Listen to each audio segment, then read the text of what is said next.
এক লোকের জানাজা যাচ্ছিল, লাশ। এক বুজুর্গ আল্লাহওয়ালা ওই সামনে দাঁড়ানো, তো ওনার পাশের এক লোক বলতেছে, কার জানি কবর, কার জানি মৌত হইল, আরে কার জানি কার জানি। তখন তিনি বললেন, ভাই তোমার মরণ হইল, নয়তো আমার মরণ হইল। মানে এইটা ভাবো যে হয় তোমার মরণ হইছে, নইলে কার মরণ হইছে, আমার মরণ হইছে।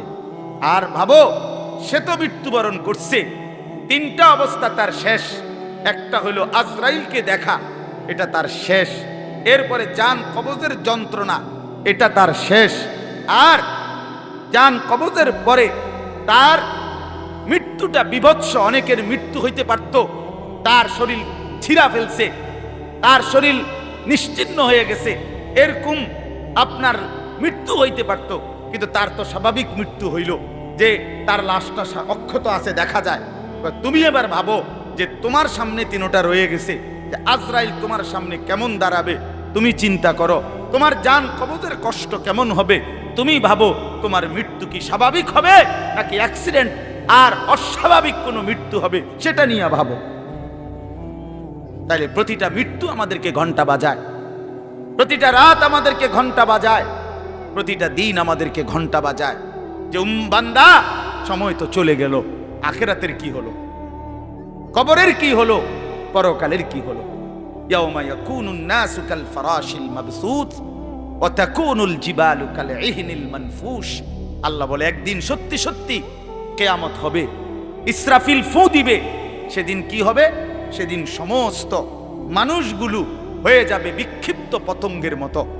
বিক্ষিপ্ত পতঙ্গ মানে আপনারা একদম সহজ বুঝবেন, ওই যে বাতির মধ্যে, লাইটের মধ্যে, আলোর মধ্যে অনেক সময় যে সাদা সাদা পোক এগুলো আসে, এগুলো দেখছেন? এগুলো কি কয়? উলু উলু। এই যে আর একটু বড় বড় সাদা সাদা, হ্যাঁ, এই উলু উলু, এই উলু পোকা। এইটা যেমন মাঝে মাঝে এইভাবে আসে চারদিক থেকে উইরা উইরা আইয়াই পইরা হয় আগুনের মধ্যে, বাতির মধ্যে, আলোর মধ্যে পইরা পইরা মরে, নিচে মরে। তো আল্লাহ পাক বলেন ইসরাফিল ফু দিবে, কিয়ামত শুরু হবে। মানুষ এরকম পাগলের মতো, উলুর মতো দৌড়াইয়া, পতঙ্গের মতো চারিদিকে দিক বিদিক শূন্য হইয়া দৌড়তে থাকবে। কেউ বলতে পারবে না কে কোথায় যাচ্ছে, কোথায় দৌড়াচ্ছে, কি হচ্ছে। সবাই অস্থির হয়ে যাবে। এরই মধ্যে যে যেখানে গিয়ে পড়ে যাবে, ওইখানেই তার মৃত্যু, ওইখানেই কবর। ওয়াতাকুনুল জিবালু কাল ইহনিল মানফুশ। পাহাড়গুলো একটা নমুনা আল্লাহ বলছে, পাহাড়গুলো তুলারে দীর্ঘক্ষণ মেশিনের মধ্যে ধুনাইয়া সারলে, এবার যখন ঝরঝরা হয় তুলা, তো এবার যদি বাতাস লাগে তাইলে যেমন এটা উড়তে শুরু করে, তুলা উড়ে। তো আল্লাহ তাআলা বলে পাহাড়গুলো এরকম ধ্বনিত তুলার মতো উড়তে থাকবে। পুরা সৃষ্টির সবকিছু ভাঙ্গা চুইরা শেষ হয়ে যাবে। হাসরের ময়দান কায়েম হবে। আর সেখানে কি হবে? দুইটা অবস্থা। ফাআম্মা মান সাকুলাত মাওয়াজিনুহু, সেই হাসরের ময়দানে আমলনামা হাতে নিয়ে মিজানের পাল্লায় যার নেকি ভারী হবে, ফাহুয়া ফি আইশাতির রাদিয়া, সেই সন্তুষ্টিময় আরামদায়ক জান্নাতের জীবন লাভ করবে। ওয়া আম্মা মান খাফফাত মাওয়াজিনুহু ফাউম্মুহু হাওিয়া ওয়া মা আদরাকা মা হিয়া নারুন হামিয়া। আর যার আমলনামা মিজানের পাল্লায় ওজন দেওয়ার পরে হালকা হবে, গুনাহ ভারী হবে, নেকি হালকা হবে, আল্লাহ তাআলা বলেন তার ঠিকানা হবে হাবিয়া নামক জাহান্নাম। আর আল্লাহ নিজেই বলে, নবী জানেন হাবিয়া জাহান্নামটা কেমন? নারুন হামিয়া, একেবারে প্রজ্বলিত ধাউ ধাউ করে জ্বলন্ত আগুন, এটার নামই হচ্ছে হাবিয়া। হাবিয়া। এখানে একটা কথা শুধু বলি, কথা আমার শেষ। এক নম্বর কথা হলো, এই জিন্দিগির মধ্যে যদি আমল বাড়াই তাহলে আখিরাতে জান্নাত হবে। এই জিন্দিগির মধ্যে যদি নাফরমানি বাড়াই তাহলে আখিরাতে জাহান্নাম হবে। এখানে একটা শব্দ আছে ফাউম্মুহু হাবিয়া। এই ছেলেরা, তোমাদের জন্য আমি শেষ এই কথাটা আবার বলে যাই। এই শব্দটার তাফসীর আমি আজকেও পড়ছি, তাফসীরে কুরতুবিতে, তাফসীরে ইবনে কাসিরের মধ্যে আছে। আল্লাহ তাআলা বলছেন ফাউম্মুহু হাবিয়া, নাফরমান পাপীকে হাসরের ময়দানে, এই উম্মুহুর শব্দের অর্থ হলো উম্মু রাসিহি, অর্থাৎ তার মাথার সামনে যে চুল, এই চুল ধরে দাঁড়ানো মানুষটাকে বেইজ্জতি করে নিচে নামাইয়া এরপরে লাথি দিয়া জাহান্নামে ফেলে। এইটা অর্থ। এই অতএব এই লম্বা চুল, এই বিকৃত চুল ছাড়ো, ছাড়ো, নাই তো জাহান্নামের ফেরেশতা টান দিয়া ধইরা তোরে দাঁড়ানোর থেকে নিচে ফেলাইয়া একটা লাথি দিয়া জাহান্নামে ফেলে দেবে। তখন বুঝবা, তখন বুঝবা। এই জন্য আমি অনুরোধ করলাম, রাগ হইও না, আমি শক্তই বললাম, মনে করো তোমরা এই স্বাভাবিক চুল রাখো, স্বাভাবিক চারদিকে সমান চুল রাখো। এটা কোনোভাবে এটা অসভ্যতা, এটা ফ্যাশন না, এটা জাহান্নামীদের চিহ্ন ভাইয়া, এটা দাজ্জালের চিহ্ন। দয়া করে আমার এই কথা ফিরাই দিও না, ফিরাই দিও না যুবক। নিয়ত করো ইনশাআল্লাহ, ছেলেরা নিয়ত করো, বলো যুবক ইনশাআল্লাহ, পাক্কা নিয়ত করো ইনশাআল্লাহ। তোমাদের যুবক আগামী দিনের জন্য, ইসলামের জন্য রেডি হইতে হবে। তোমরা নামাজ পড়তেই হবে বাবা। আল্লাহকে রাজি না করলে আমার মাতৃভূমিও নিরাপদ থাকবে না। ফিলিস্তিন বহুদিন যাবত রক্তাক্ত, রোহিঙ্গা বহুদিন যাবত আরাকান রক্তাক্ত, কাশ্মীর বহুদিন যাবত রক্তাক্ত। আজ আমার মাতৃভূমিও শহীদ সাইফুল ইসলামের রক্তে রঞ্জিত। এ কথা বেঈমান প্রমাণ করে দিছে। ইসকনের গুন্ডারা, সন্ত্রাসীরা, এই বেঈমানরা প্রমাণ করে দিছে যে মুসলমান সুযোগ পাইলে তোদের কাউরে ছাড়বো না। কি হুজুর, কি পাবলিক, কাউরে ছাড়বো না। হ্যাঁ, বইয়া বইয়া মোবাইল টিপো, বইয়া বইয়া নারী দেখো। একদিন যখন বেঈমান গর্দানে ছুরি রাখবে, সেদিন বুঝবা আল্লাহ কি জিনিস, আল্লাহ কি জিনিস। এজন্য মরলে যদি ঈমানের সাথে মরতে পারি, সেজদা দিয়ে মরতে পারি, আল্লাহর গোলামি করে মরতে পারি, তো এই জীবন যদি চলেও যায়, রক্তে যদি জমিন ভেসেও যায়, কোনো অসুবিধা নেই। ঠিক কিনা বলেন না কেন? মরণ যখন শহীদে মরণ, খালাস, কোনো সমস্যা নাই। ঈমানের মৃত্যু ব্যর্থ না, শহীদের মৃত্যু ব্যর্থ না। কিন্তু যদি নাফরমানির মৃত্যু হয়, যদি বেনামাজি মৃত্যু হয়, যদি শরীর নাপাক, প্যান্ট নাপাক, নারী দেখতে দেখতে, উলঙ্গ ছবি দেখতে দেখতে, তো এই অবস্থায় যদি তোর মরণ হয় বেটা, কি হবে তোমার, কি হবে বাবা? এজন্য দয়া করে আখিরাতের জন্য প্রস্তুতি নাও, পরকালের সামান বানাও, নিজের আখিরাত সুন্দর করো। আল্লাহ তাআলা আমাদের প্রতিটা ছেলেকে তৌফিক দান করেন। বাবারা, আপনাদেরকেও বলি, 60 বছর 50 বছরে আপনারা আখিরাতের ফিকির করেন, কবরের ফিকির করেন, পরকালের সামান কি হলো সেটার ইন্তজাম করেন। খাট পালং সোফা ফার্নিচার এগুলো যেদূর হইছে হইছে, আমনে শেষ না করলেও এটি ফুলাইনে পরে করব, নাতি নাতনিরা আরো বানাইবো, এটি শেষ হইতো না। পৃথিবীতে আমনে মরার পরও গাছ থাকবো। আমনে মইরা যান, কোনো অসুবিধা নাই, আমনে মইরা দেখবেন গাছ মরছে না সব। পৃথিবীতে আমনে মরার পরেও দুনিয়া থাকবে, কাজে দুনিয়া ওরা বাকিরা করবে, আপনি এবার কবরের সামান করেন। আল্লাহ আমাদের বাবাদেরকে, চাচাদেরকে, বয়স্কদেরকেও আখিরাতের কবরের পুঁজি সংগ্রহ করার তৌফিক দান করেন। মা বোনদেরকে পর্দার ইজ্জতের কদর বুঝার তৌফিক দান করেন। হযরত ওমর রাদিয়াল্লাহু তাআলা আনহু বলতেন যে, আল্লাহ, আমি আপনার কাছে শহীদি মরণ চাই এবং নবীর শহরে মরতে চাই, মদিনায়।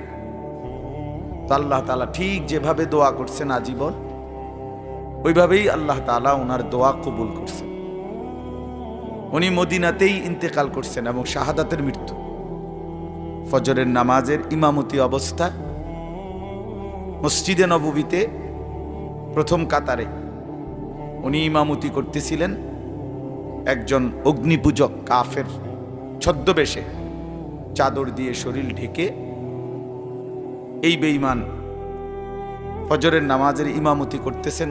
ওমর রাদিয়াল্লাহু তাআলা আনহু এই সময় ওনার কোমরের মধ্যে ছুরি মারছে, 7-8টা ছুরির ঘাই দিছে। এই অবস্থায় তিনি রক্ত অঝরে ঝরতে শুরু করছে।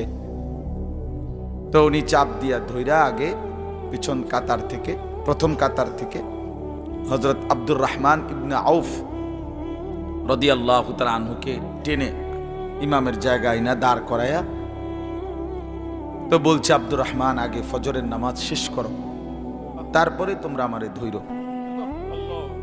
তো উনি কাটা মুরগির মতো পাশে এই ব্যথায় তড়ফাইছে, কিন্তু সাহাবায়ে কেরাম আগে নামাজ পড়ছে, এরপরে উনারে ধরছে। তো এই আঘাতেই উনি শাহাদাত বরণ করছে। তো শহীদি মৃত্যুও হয়েছে, আবার রসুলের শহরেই মদিনাতেই মৃত্যুবরণ করছে। ও সবচেয়ে আশ্চর্যের কথা হলো উনি হলেন শহীদে মেহরাব, মেহরাবের শহীদ, অর্থাৎ নামাজের এই জায়গায় রাসূলুল্লাহ সাল্লাল্লাহু আলাইহি ওয়াসাল্লাম আজীবন যেখানে ইমামতি করতেন সেইখানে তিনি শাহাদাত বরণ করছেন। আল্লাহ ওনাকে কিভাবে কবুল করছে। এজন্য নওজোয়ান ভাই ছেলেরা, তোমাদেরও এটা মনে রাখা চাই, সারা পৃথিবীর ইসলাম বিরোধী দুশ্মনরা, এই সারা বিশ্বের ইয়াহুদি, খ্রিস্টান, মুনাফিক, নাস্তিক, মুরতাদ, ইসলাম বিদ্বেষীদের একটা বড় ষড়যন্ত্র, তাদের একটা বড় মেন এজেন্ডা হলো সারা পৃথিবীর মুসলমানদের দিল থেকে জিহাদ ফি সাবিলিল্লাহ, আল্লাহর রাস্তায় জিহাদ এবং শাহাদাত এই শব্দ যেন ভুলে যায়।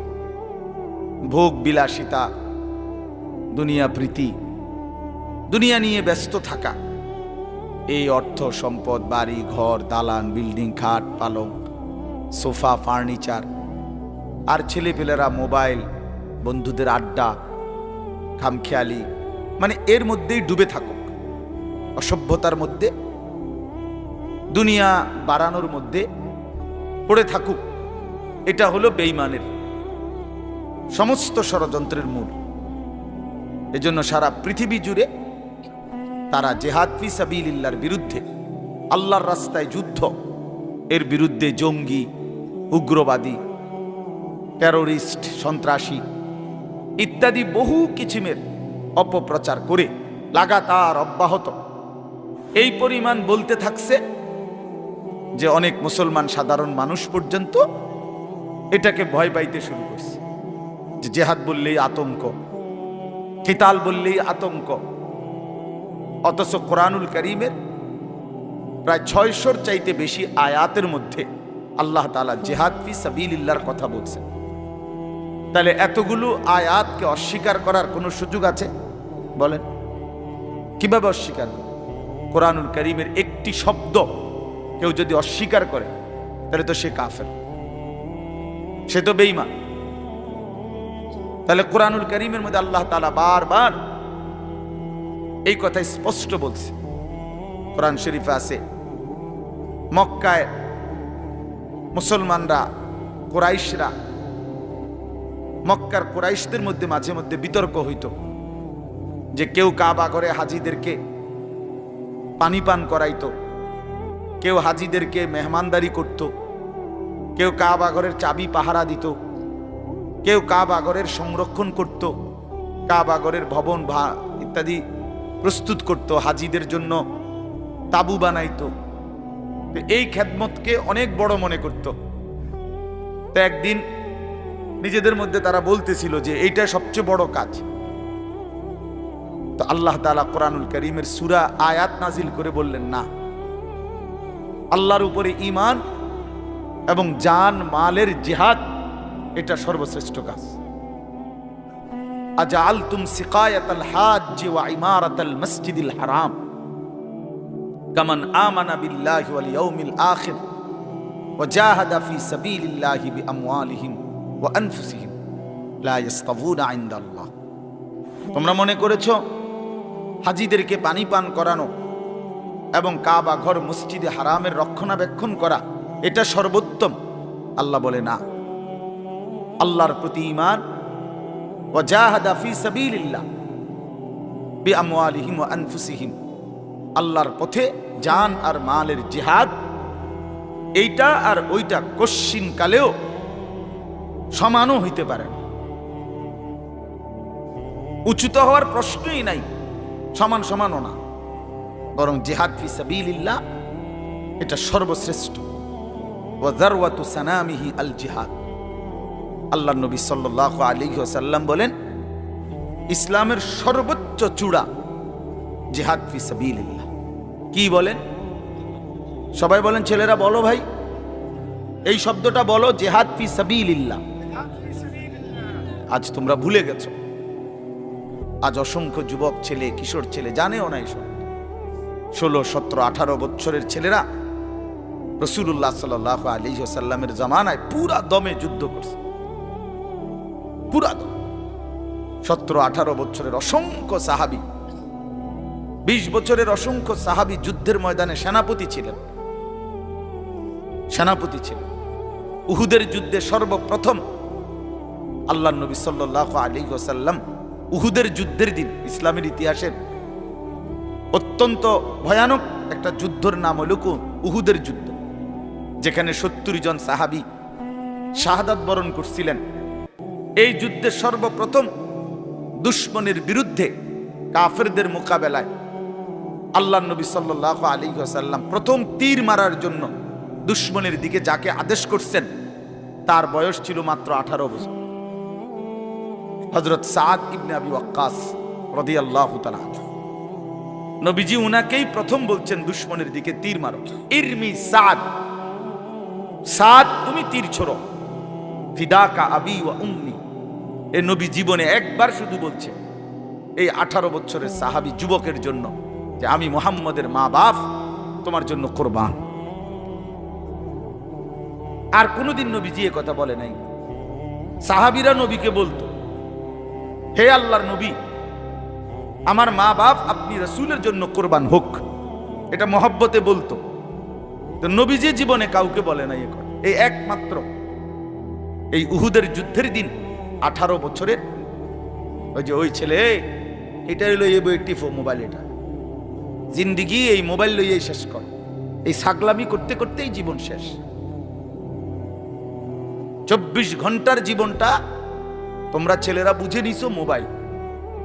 তোমাগর এই ইবলিস শয়তান এমন ভাবে বলে দিছে যে পৃথিবীর সবকিছু থেকে আলাদা হইবি, এটার থেকে আলাদা হবি না। আজকে এইভাবে তোমগরে শয়তান মাথার মধ্যে তোমকে বুঝাই দিছে যে জীবনটা বাইধা রাখ মোবাইলের উপর। জীবনের আর কোনো পৃথিবীতে কি হয় না হয় কিচ্ছুর দরকার নাই, তুই শুধু মোবাইলের মধ্যে ডুববা থাক। অপদার্থ এক জিন্দিগি ভাইয়া, এক ফালতু জীবন, ফালতু জীবন, একটা বর্বর জীবন। মোবাইলের আসক্ত যেই ছেলে মেয়ে, এটা একটা বাজে লোক, ফালতু লোক, ফালতু, 100 ফালতু, 100 ফালতু, 100 ফালতু, একেবারেই আকাম লাইন, এক ধরনের অপদার্থ ছাড়া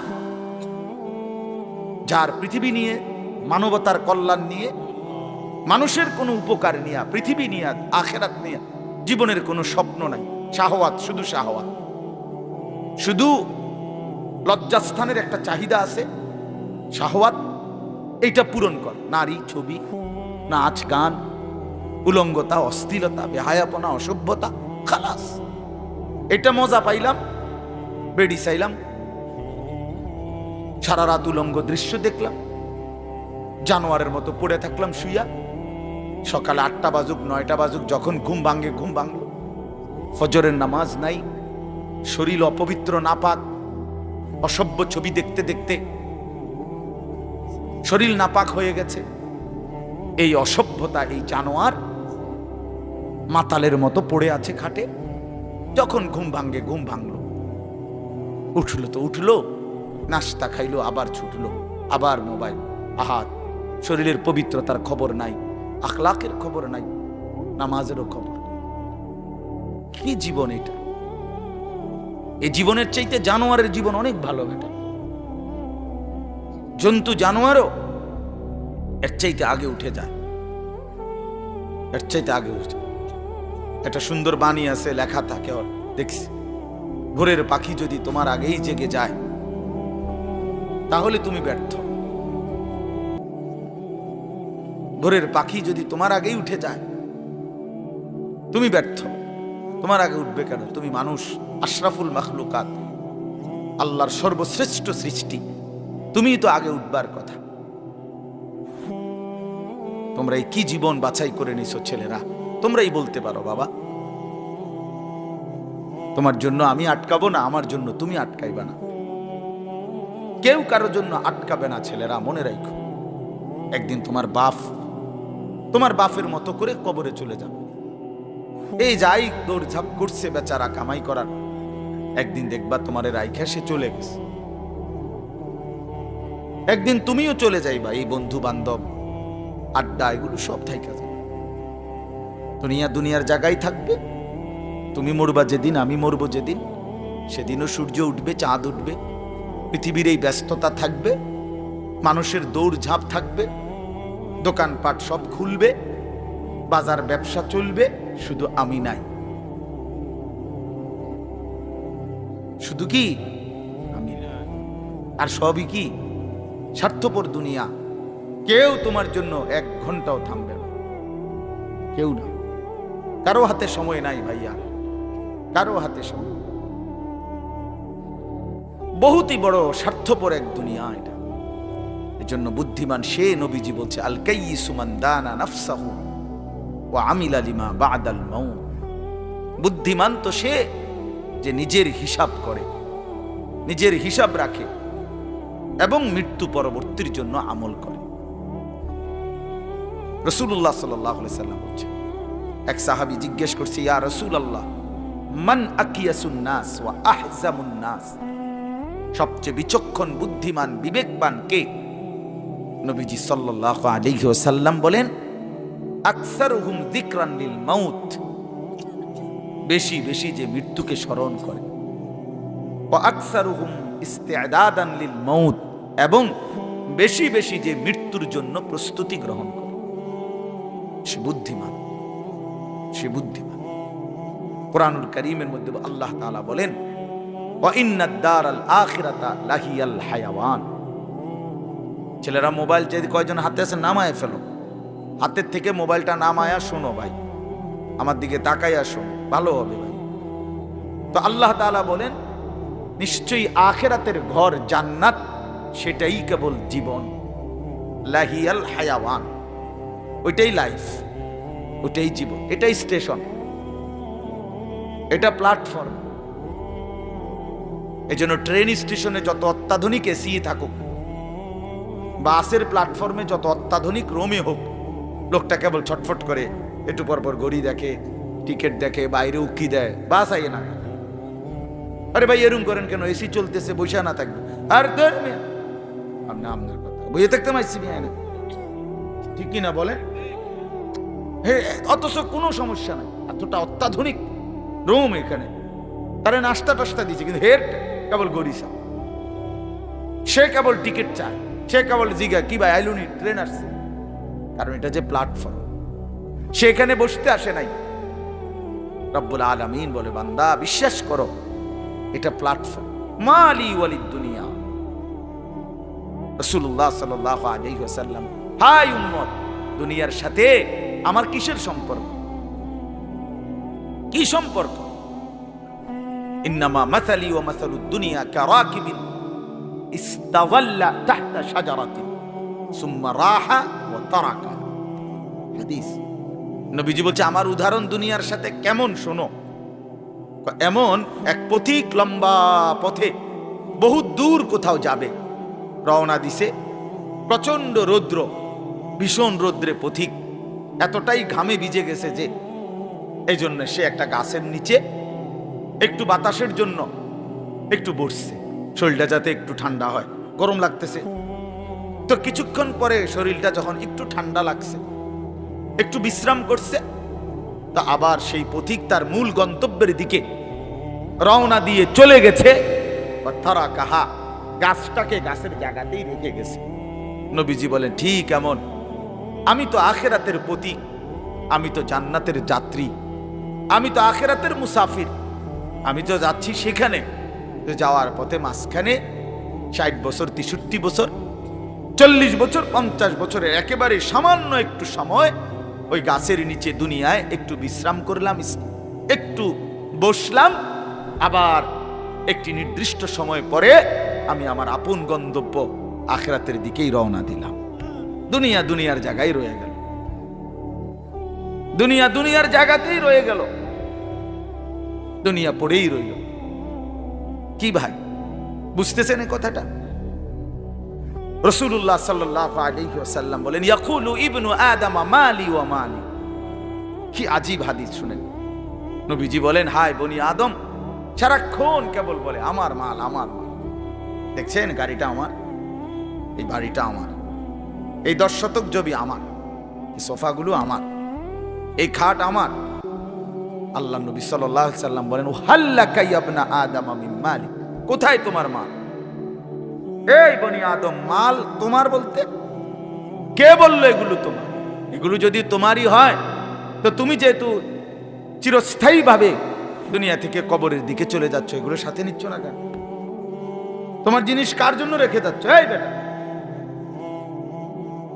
ওয়াহাল্লাকা ইয়া ইবনা আদম মিন মালিক, কিরে বনি আদম, তোর মাল কই? তোর যদি হয় নিচ্ছ না কেন এগুলো? ওমা এই মোবাইল আমার, তো আমি এটা নিয়ে যাবো না সাথে এখন, নাকি ধুয়ে যাবো? কথা বলেন না কেন? তো তুমি তো দুনিয়া থেকে চলে যাচ্ছ, তো নিচ্ছ না কেন এগুলো? তোমার 10 শতক জায়গা নিবা না? সোফা এগুলো কই রাখা যাচ্ছ? এগুলো নিয়ে যাও, বিল্ডিং নিয়ে যাও। তাইলে দেখে বুঝেই নাও বান্দা, উম্মত তোমার হলো কোত্থেকে? তোমার কেবল 3টা মাল, 3টা জিনিস তোমার। নবীজি নিজে বলছে, ইল্লা মা আকালতা ফা আফনাইতা, যা সরাসরি তুমি খাইয়া শেষ করছো, খাইছিলা, এটা তোমার।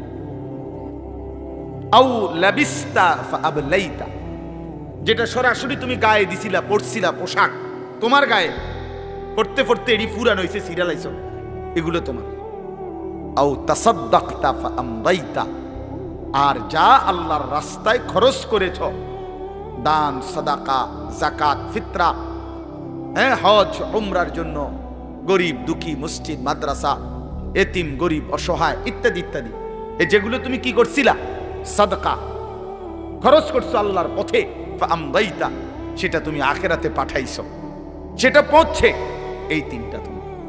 ওয়ামা সিওয়া যালিকা, আর এই ছাড়া বাকি সব ফাজাহিবুন, তোমার থেকে সরে যাবে, চলে যাবে। ও তারিকুহু লিন্নাস, মানুষের জন্যই রেখে যাবে। কি অসাধারণ হাদিস, কি চমৎকার ভাবে নবীজি ব্যাখ্যা করে বুঝাইছেন। ইয়াতবাউল মাইয়িতা সালাসাতুন ফায়ারজিউ ইসনান ওয়া ইয়াবকা ওয়াহিদ। নবীজি বলেন, মানুষের কবরস্থানে 3 জিনিস তার সাথে যায়, 2টা ফিরে আসে, একটা থেকে যায়।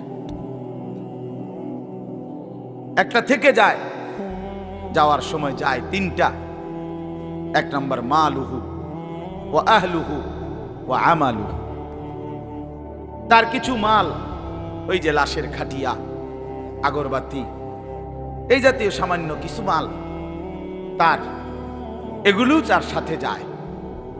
তার পরিবারের, এলাকার কিছু সদস্য সাথে যায়, আর তার সারা জিন্দেগীর আমল সাথে যায়। তো ফায়ারজিউ আহলুহু ওয়া মালুহু, অতঃপর তার মাল আর তার বংশধর ফিরে চলে আসে। ওয়া ইয়াবকা আমালুহু, কবরে শুধুই তার আমলটুকু থেকে যায়। কি সুন্দর হাদিস, চিন্তা করে দেখেন। রাসূলুল্লাহ সাল্লাল্লাহু আলাইহি সাল্লাম বলেন, নবীজি বলেন, লাউ আন্না লি ইবনি আদামা ওয়াদিয়াম মিন যাহাবিন, উম্মত শুনো, বনি আদম কত লুভী, শোনো, মানুষ কত লুভী হয়, দুনিয়া লুভী কি পরিমাণ লুভী হয়, যার কলজার ভিতরে একবার আখিরাত ভুলে গেছে। বিশ্বাস করেন ভাইয়া, ছেলেরা তোমরাও বোঝো ভাইয়া, দুনিয়া যার কলজার ঢুকছে, নারীর লোভ, সম্পদের লোভ, অর্থের লোভ, নেতাগিরির লোভ, তো আল্লাহ রাসূল সাল্লাল্লাহু আলাইহি সাল্লাম বলেন, এই দুনিয়া লুভিকে, বনি আদমকে যদি একটা পাহাড় পরিমাণ স্বর্ণ দেওয়া হয়, লা আহাব্বা আন ইয়াকুনা লাহু ওয়াদিয়ান, সে মনে মনে চাইবে যদি তাকে 2টা পাহাড় স্বর্ণ দেওয়া হইতো। একটা পাহাড় মানে কি 200 কেজি মাটি, হ্যাঁ কথা বুঝছেন না? একটা পাহাড়ের মধ্যে 200 কেজি মাটি, তো টনে টনে মাটি, টনে টনে, মিলিয়নে মিলিয়নে মাটি। মদিনার উহুদ পাহাড় 8.5 কিলোমিটার লম্বা, এত বড় পাহাড়, এত দূরত্ব, এত উঁচা, যে মসজিদে নববীর এখান থেকে বারান্দা থেকে সেহান থেকে দাঁড়াইলে কি দেখা যায়? উহুদ পাহাড় দেখা যায়, প্রায় 4 কিলো 4.5 কিলো দূরে, কিন্তু এখান থেকে স্পষ্ট পাহাড় দেখা যায়, এতটা উঁচা। তাহলে এত উঁচু এত লম্বা পাহাড় স্বর্ণ বানিয়ে দিলে আল্লাহ নবী সাল্লাল্লাহু আলাইহি ওয়াসাল্লাম বলেন সে আরো একটা চাই। এরপরে নবী বলেন, শোনো বনি আদম, লাইয়ামলা ফাহু ইল্লা তুরাব, হায় বনি আদমের মুখ ভরবে না কবরের ওই মাটির মুখে মারা পর্যন্ত। লাইয়ামলা ফাহু ইল্লা তুরাব, তার মুখ ভরবে না কবরের মাটি ঢুকা পর্যন্ত। আরে শুনেন আশ্চর্য কথা, ছেলেরা বোঝো, শোনো মিয়া, বাবারাও শোনেন।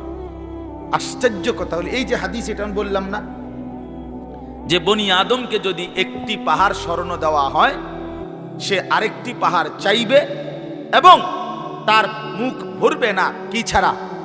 বলেন না কি ছাড়া? এটা তো কি হাদিস, এটা কি? কিন্তু হযরত উবাই ইবনে কাব রাদিয়াল্লাহু তাআলা আনহু একজন বড় সাহাবীর নাম। সাহাবীদের মধ্যে সবচেয়ে সুন্দর কোরআন শরীফ যিনি পড়তে পারতেন, সাইয়্যিদুল কুররা, কারীদের সর্দার ছিলেন উনি। সাহাবীদের মধ্যে সবচেয়ে সুন্দর কোরআন পড়তেন উনি। কোরআনুল কারীম এত সুন্দর পড়তেন যে আল্লাহ তাআলা সরাসরি নবীজির কাছে জিবরাইল পাঠাইয়া আদেশ করছে, বন্ধু আপনি উবাই এর জবান দিয়া কোরআন শরীফ শোনেন। শোনেন, ভয় পড়লে আমার আরশ কাইপা ওঠে। শোনেন শোনেন, আমনে শোনেন। আল্লাহ নবী সাল্লাল্লাহু আলাইহি ওয়াসাল্লাম এই সাহাবীকে ডাক দিয়া বলছে, উবাই ইকরা আলাইয়াল কোরআন, কোরআন শরীফ পড়ো, শোনাও। তিনি বলেন, আমি শোনাবো আপনাকে? আমরাই তো শুনি আপনার থেকে, আপনার সামনে আমি কোরআন পড়বো এই সাহস তো আমার নাই ইয়া রাসূলুল্লাহ।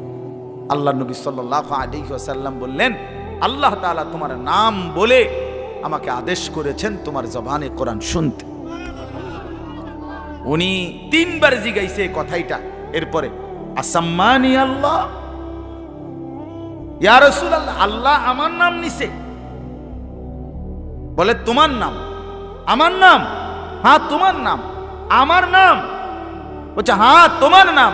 ফাবাকা, তিনি প্রচন্ড ভাবে কাঁদতে শুরু করছে আর বলছে, হায় নবী, এক গোলামের এর চাইতে বড় সৌভাগ্য আর কি হইতে পারে যে তার মনিব তার নাম নিয়েছে, তার মালিক তার নাম নিছে। এর চাইতে বড় ভাগ্য আমার জীবনে আর কি হতে পারে যে আমার আল্লাহ আমার নাম নিছে। যাই হোক, আমার বলার উদ্দেশ্য হলো এই সাহাবী উবাই ইবনে কাব বলেন, এই যে হাদিস এটা নবীজি আমাদেরকে এত বেশি বার বলছে, বারবার বলতেন। আমরা প্রথমত কুন্না নারা, এর সরাসরি তাফসিরে আছে, কুন্না নারা হাদা মিনাল কোরআন, আমরা এটাকেই মনে করতাম যে এটা কোরআনের আয়াত। এত বেশিবার নবী এটা আমাদের সামনে পড়ছে। অর্থাৎ সাহাবীদেরকে দুনিয়া থেকে, দুনিয়ার লোভ থেকে ফিরাইবার জন্য, আখিরাত মুখী করার জন্য, পরকাল মুখী বুঝাবার জন্য এত বেশিবার বলছে এটা। উনি বলেন আমরা প্রথমত এটা ভাবতাম এটা কোরআন শরীফের আয়াত। হাত্তা নাজালাত আলহাকুমুত তাকাসুর হাত্তা যুরতুমুল মাকাবির, এরপরে যখন আলহাকুমুত তাকাসুর এই সূরাটা নাজিল হইছে, এই আমি এখন যেই সূরাটা পড়ছি তার পরের সূরা, এটা যখন নাজিল হইল তখন আমরা বুঝলাম যে না, এইটা হইলো কোরআন, আর এতদিন যেটা মনে করছি এটা রাসূলের হাদিস। আল্লাহর নবী সাল্লাল্লাহু আলাইহি ওয়াসাল্লাম এভাবে উম্মতকে দুনিয়া থেকে সরাইতে চাইছে, দুনিয়ার লোভ থেকে। আজ আমরা জিন্দেগির মাকসাদ বানায় নিছি। জওয়ান বলেন, বুড়ো বলেন, আমি বলেন, আপনি বলেন, আমাদের জীবন শুধু দুনিয়া, অথচ আখিরাত, হাসরের ময়দান, কিয়ামত, পরকাল আমাদের দরজায় কড়া নাড়তেছে। প্রতিনিয়ত আমাদের সামনে যে মানুষগুলো মৃত্যুবরণ করতেছে, এরা যেন আমাদেরকে হাত নেড়ে নেড়ে, কড়া নাইরা নাইরা যেন বলতেছে আখিরাতের দিকে যাচ্ছি, তুমিও আইসো। ঠিক না? এই জন্য কবর জিয়ারতের দোয়া আছে সালামের সাথে। ওই ওমর ফারুক ভাই নিদা হয় না? আরে বেটা বেচারা আমার তো বড় বক্তা, ওরা নিচে বলছে হায় হায়। তো কবর জিয়ারতের দোয়ার মধ্যে সালামের মধ্যে এটা অংশ আছে, আনতুম লানা সালাফুন ওয়া নাহনু লাকুম তাবাউন। হে কবরবাসী, আপনি তো আমার আগে চলে গেলেন, অচিরেই আমি আপনার পিছনে পিছনে আসতেছি। ওয়া নাহনু লাকুম তাবাউন, আমরা আপনার পিছনে পিছনে আসতেছি। আপনাকে সালাম, আপনাকে সালাম। এইভাবে তো আল্লাহ নবী সাল্লাল্লাহু আলাইহি ওয়াসাল্লাম কোরআনের আয়াতগুলো, সূরাগুলো অধিকাংশই আপনাদেরকে আমাদেরকে ভাই বুঝাইতে চাইছে আখিরাত, পরকাল। কত ভাবে ইকতারাবা লিন-নাসি হিসাবুহুম ওয়া হুম ফি গাফলাতিন মুরিদুন। আল্লাহ তাআলা বলে, বান্দা হিসাবের সময় তো কাছায়া গেল, আখিরাত তো চলেই আসলো, কিয়ামত তো চলেই আসলো, আজও তো তুমি গাফিল হয়েই রইলা। 40 বছর হয়ে গেছে, 1 বছর শেষ হইছে, এভাবে বুঝি নাফরমানিতে পড়ে রইলা বান্দা। 365 দিনে কোনদিন ছেলেরা তোমরা যারা ফজরের নামাজ পড়ো না, তুমি বলো না বাপ এত শক্ত এত পাষাণ কেমনে হইলা? 1টা বছর কোনদিন ফজরের নামাজ পড়ো নাই, এত বড় নিকৃষ্ট জানোয়ার মুসলমানের বাচ্চা কেমনে হয় বলেন? এত বড় জানোয়ার একটা মানুষের বাচ্চা কেমনে হয়? এটা কি পরিমাণ হাইওয়ান, এটা কত বড় হাইওয়ান, কত বড় জন্তু, কত বড় পশু। 1 বছর 365 দিনে এই হাইওয়ান কোনদিন ফজরের নামাজ পড়ে না। শুধু 1 বছর, খবর নিলে দেখবেন 10 বছর, খবর নিলে দেখবেন 5 বছর। জানোয়ারের মতো, ইহুদির মতো, খ্রিস্টানের মতো চুল রাইখা তৃপ্তি বোধ করে। এর চাইতে অসভ্যতা, এর চাইতে নিকৃষ্ট রুচি, এত বিকৃত মানসিকতা কোন জন্তু জানোয়ারেরও হয় না। জন্তু জানোয়ার। তোমরা যে সমস্ত ছেলের চুল ইহুদির মতো, খ্রিস্টানের মতো, বেঈমানের মতো, বেটা তুমি একদম নিম্ন রুচির মানুষ, একেবারে ফসা মানুষ বেটা, তুই বেটা ফালতু লোক বেটা, তুই বেটা তোর কোনো রুচি বলতে কিছু নাই বেটা, তোর কোনো রুচিবোধ নাই বেটা। কার মতো মুসলমানের বাচ্চা হইয়া মুসলমানের ঘরে জন্ম নিয়া বেটা আল্লাহর আজান শুনলি, ডান কানে বাম কানে তোরে আজান দিছে, এক পবিত্র মা তোরে 2টা বছর দুধ পান করাইছে বেটা, কোন শরমে বেটা তুই ওই বেঈমানদের মতো চুল কাটলি বেটা? ওদের কোনো জাতপাত আছে না, ওদের কোনো ইজ্জত আছে না, সম্মান আছে? আল্লাহ তাআলা কোরআনুল কারীমে বলছে ইন্নামাল মুশরিকুনা নাজাস। কোরআনের আয়াত কি না? আল্লাহ বলছে সমস্ত মুশরিক নাপাক, নাজাসুন নাজাস। সমস্ত ইহুদি নাপাক, সমস্ত খ্রিস্টান নাপাক, সমস্ত হিন্দু নাপাক, সমস্ত বৌদ্ধ নাপাক, সমস্ত নাস্তিক নাপাক, সমস্ত মুরতাদ নাপাক, সমস্ত বেঈমান নাপাক।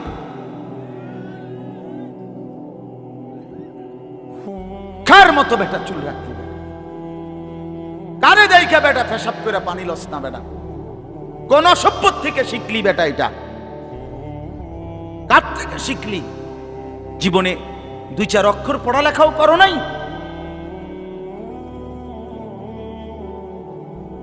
2-4 শব্দ পড়ো নাই তোমরা ছেলেরা। মানুষ এত অভদ্র অপবিত্র হয় কেন? কোরআনুল কারীমের মধ্যে আছে, আল্লাহ তাআলা বলে বান্দা কি আজীব কথা, কোরআন শরীফে আছে বান্দা কোনোভাবেই যদি পানি নাই, ঠিক আছে, ফাইন লাম তাজিদু মাআন ফাতায়াম্মামু সাঈদান তাইয়্যিবা, তাহলে মাটি দিয়ে পবিত্র মাটি দিয়ে তায়াম্মুম করো, তবুও নিজেকে পবিত্র বানাও।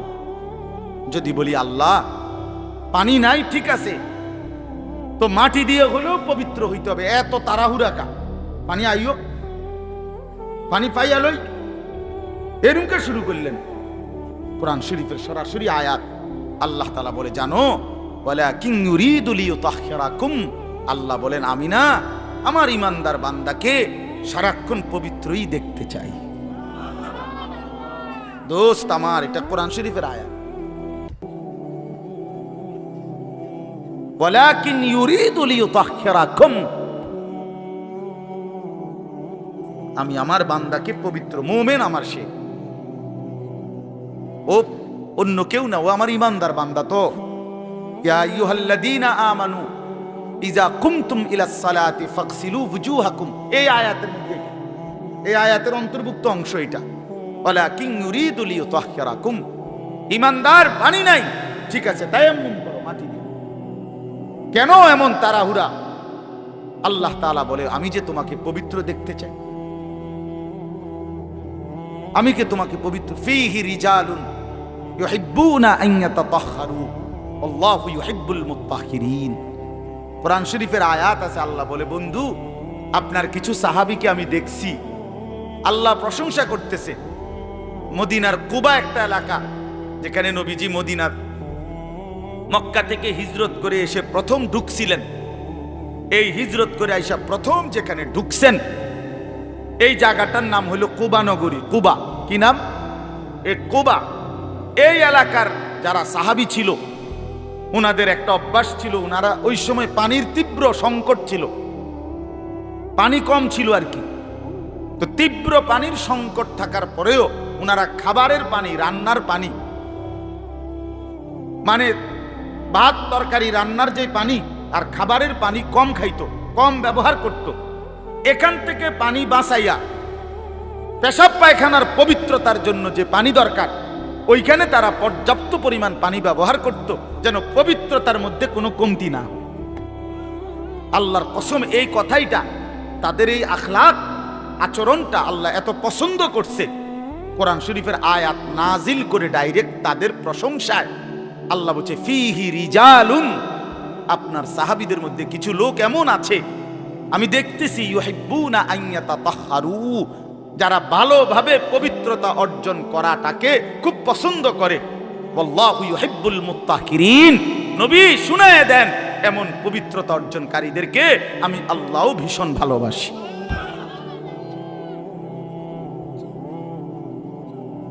তোরে আল্লাহ ঘৃণা করে।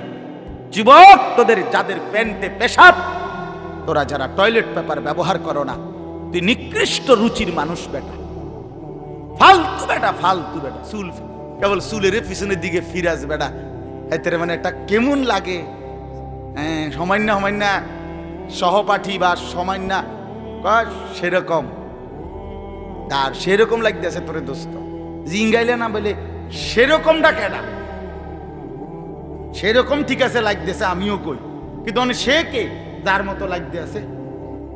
এইতে কেডা যে যার মতো? সেরকম তো বুঝছি, সেরকমটাকে। সেরকম কি গাঁজাখোর, না ফুট্টাখোর, না বাবাখোর, না ডাইলখোর, না হারামখোর, না মদখোর, না ইয়াবাখোর? কার মতো লাগতেছে তারে জিঙ্গা। তুই যে আমারে কইলি সেরকম লাগতে আছে, হেতে কেডা যার মতো লাগতে আছে আমারে? কথা বলেন। হ্যাঁ, তো জিঙ্গাইলে কবে দোস্ত ফুট্টাখোরের মতো লাগে, তোর বাবাখোরের মতো লাগে তো। কারণ কোন ভদ্র মানুষ, ইমানদার, নামাজি, কোন চরিত্রবান পবিত্র মানুষ নাপাক থাকতে পারে না। তো তাহলে তো এটা বুঝাই যায় তোরে কার মতো লাগে বেটা। হ্যাঁ, নাই তো হে বলুক যে দোস্ত তোর চুল দেখে মনে হয় পুরা বাইজিদ বুঝতাম, তোর একদম জুনায়েদ বাগদাদির মতো লাগতে আছে, এমন নি? তাইলে তোর চোর ডাকাইতের মতোই তো লাগে। আস্তাগফিরুল্লাহ, আস্তাগফিরুল্লাহ। প্রিয় ভাই আমার, বন্ধু আমার, আখিরাত যেন ভুলে না যাই। মহান আল্লাহ পাক রব্বুল আলামিন এই কোরআনুল কারীমের মধ্যে বারবার আমাদেরকে আখিরাত মনে করাইছে। আমাদের জিন্দেগি ইমানের জিন্দেগি, আমাদের জিন্দেগি পবিত্র জীবন ভাইয়া।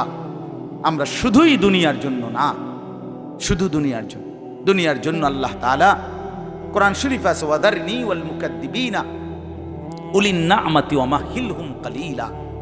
আল্লাহ বলছে, হে আমার বান্দারা, নাফরমান পাপীদেরকে অল্প সময়ের জন্য দুনিয়া ভোগ করতে দাও, ওদেরকে দুনিয়া খাওয়ায়া পরায়া এরপরে আমি নিয়ে আসবো, আমি এজন্যই বানাইছি।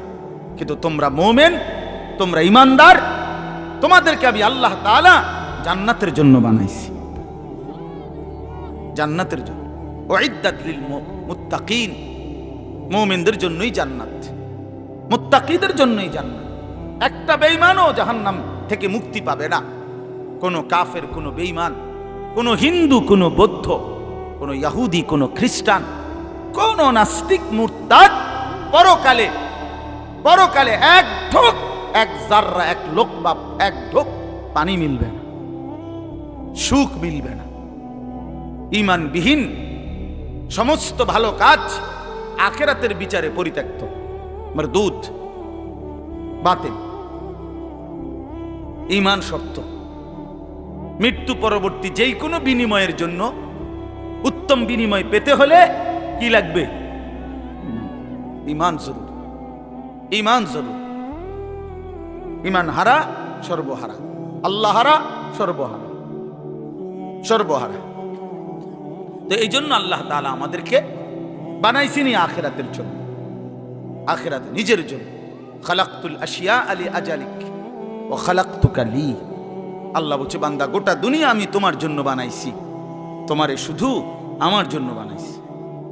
সারে দুনিয়া তেরে লিয়ে, তু সিরফ মেরে লিয়ে। বাহ, এই কথা ভাবলেই তো অবাক লাগে। আমাদের তো খুব ভালো লাগে যে কয় কি মালিক। हाँ, सारे दुनिया तेरे लिए, तू सिर्फ मेरे लिए। গোটা দুনিয়া বান্দা তোর জন্য, যা বান্দা সবটা দুনিয়া তোরে দিলাম, তোকে শুধু আমার জন্য রাখলাম। তু সিরফ মেরে লিয়ে, তুমি আমার জন্য, তুমি আমার হয়ে থাকবা, আমার সেজদা করবা, আমারে নামাজ, আমার হুকুম পালন করবা। তো দুনিয়া ও ইজ্জতের সাথে আমি আল্লাহ চালাবো, আখিরাতেও তোমারে আমি আল্লাহ সর্বোচ্চ সম্মানজনক রিজিক, সর্বোত্তম জান্নাত আমি নিজে দিয়ে দেব। ফালানুহিয়ান্নাহু হায়াতান তাইয়্যিবাহ ওয়া লানাজজিয়ান্নাহুম আজরাহুম বিআহসানি মা কানু ইয়ামালুন। রব্বুল আলামিন বলেন, দুনিয়াতেও আরামের জীবন দেব, আখিরাতেও সর্বোত্তম বিনিময় দেব। শর্ত কেবল দুইটা, এক নাম্বার ঈমান, দুই নাম্বার নেক আমল। মান আমিলা সালিহাম মিন যাকারিন আও উনসা ওয়া হুয়া মুমিন।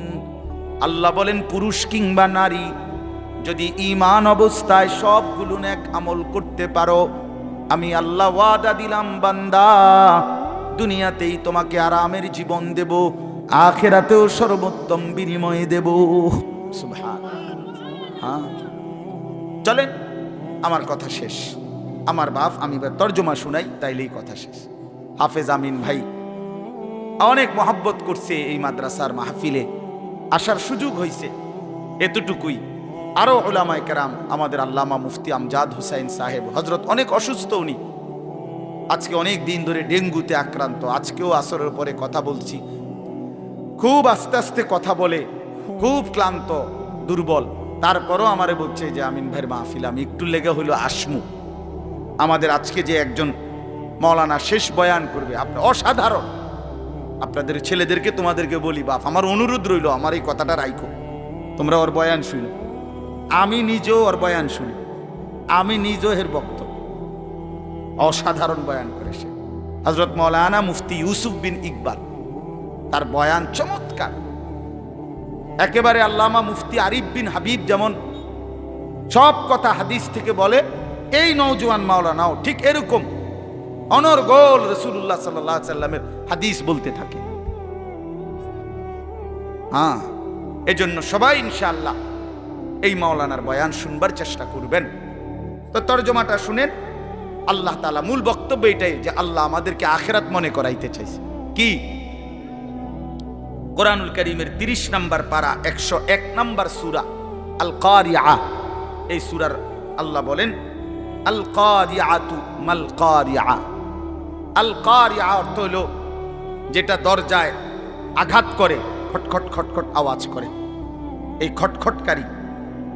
আল্লাহ বলেন মাল কারিআ, বলো তো খটখটকারী বলতে কি? ওমা আদরাকা মাল কারিআ। আবারও বলছি নবী আপনাকে জানতে চাচ্ছি, জানেন এই আঘাতকারী খটখটকারী কি?